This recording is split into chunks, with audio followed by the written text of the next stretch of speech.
হরে কৃষ্ণ। আজকে ইস্কন মন্দিরে চলে আসছি। ছুটির দিন। আজকে আজকে প্রভুপাদের জন্য বইটাও নিয়ে যাচ্ছি, দেখা যাক কি হয়। প্রভু কি দেয় কিনা বইটা, প্রভুকে দেওয়ার জন্য। সবাই লাইক এবং সাবস্ক্রাইব করবে, সবাই একটু লাইক সাবস্ক্রাইব করে। ভাই, অনেক কিছুই আছে, নতুন ইউটিউবার কেউ সাপোর্ট করে না, আপনারা একটু সাপোর্ট করেন। হরে কৃষ্ণ। আমি চলে আসছি, এই মন্দিরে চলে আসছি।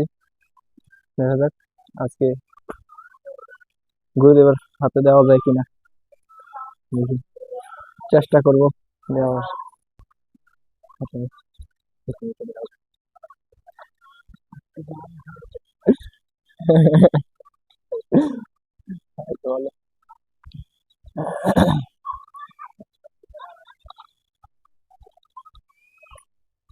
সকালবেলা গুরুদেবের যে গুরুদেবকে যখন স্নান করাবে, অর্চন করাবে, গুরুদেবের অর্চনের পরে ওই ঘড়িটা দিয়ে দিবে, তখন গুরুদেবের হাতে